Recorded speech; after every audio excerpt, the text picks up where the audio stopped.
Sekalian kisah Imam Ahmad rahimahullah.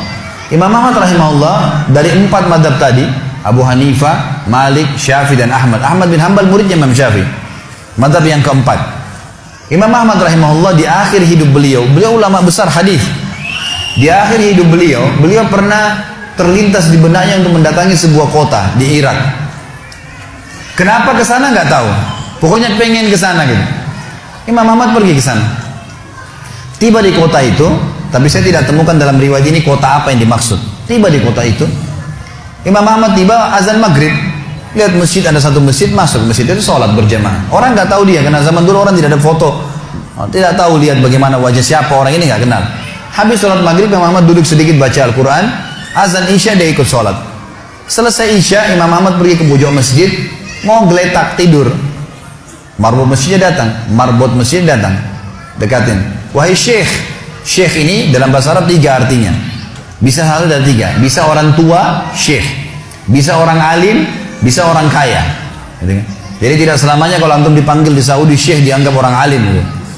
Bisa saja orang tua, gitu kan. Dipanggil, hai syekh, orang tua maksudnya. Ngapain anda di sini?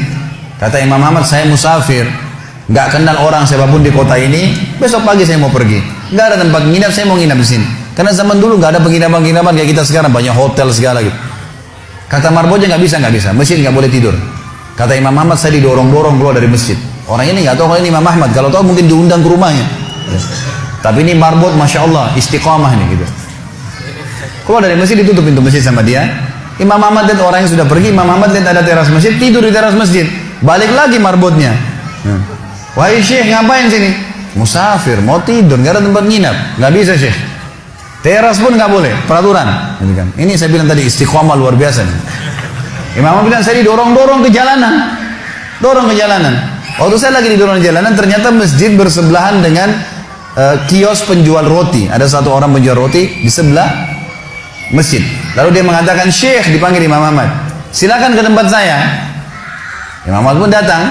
Dia bilang, saya punya rumah tidak jauh dari sini. Ini kios saya, ada ruangan tempat tidur saya. Silakan anda pakai nginap. Besok anda mau pulang silakan. Kata Imam Ahmad menceritakan tentang keadaan dia dengan penjual roti ini. Dia bilang ada satu perilaku penjual roti ini yang unik.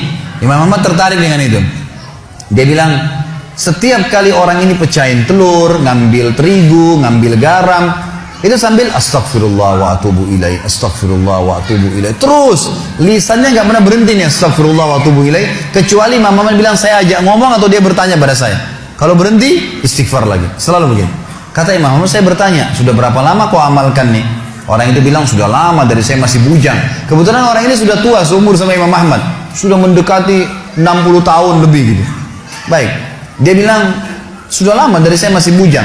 Kata Imam Ahmad, ma thamaratu istighfarik? Apa manfaatnya istighfarmu? Apa yang kau dapatkan dengan istighfar yang sebanyak ini? Kata dia, tidak ada apapun yang saya minta kepada Allah kecuali diijabah. Apa saja saya minta Allah kasih. Tinggal satu yang belum Allah kasih. Kata Imam Ahmad, apa itu? Dia bilang, saya minta dipertemukan sama Imam Ahmad. Loh ya, kisah nyata. Imam Ahmad mengatakan, Allahu Akbar, istighfarmu lah yang membuat saya datang ke kota ini, tidak tahu kenapa. Istighfarmu yang membuat marbot masjid mendorong-dorong saya keluar masjid. Istighfarmu yang mendatangkan saya ke tempat ini, tempat praktekmu, ke rumahmu. Karena saya adalah Ahmad bin Hanbal. Saya adalah Ahmad ibn Hanbal. Bagaimana istighfar teman-teman sekalian mendatangkan rezeki yang luar biasa. Permintaan apapun didatangkan. Seorang alim ulama biasa didatangin, ini malah didatangkan sama Allah ke tempat orang ini karena istighfarnya. Dari memperbanyak istighfar manfaatnya sangat besar. Hadis Bukhari kata Nabi SAW, siapa yang mulazamah selalu istighfar, Allah akan jadikan jalan keluar dari masalahnya dan Allah akan berikan rezeki dari tempat tidak disangka-sangka.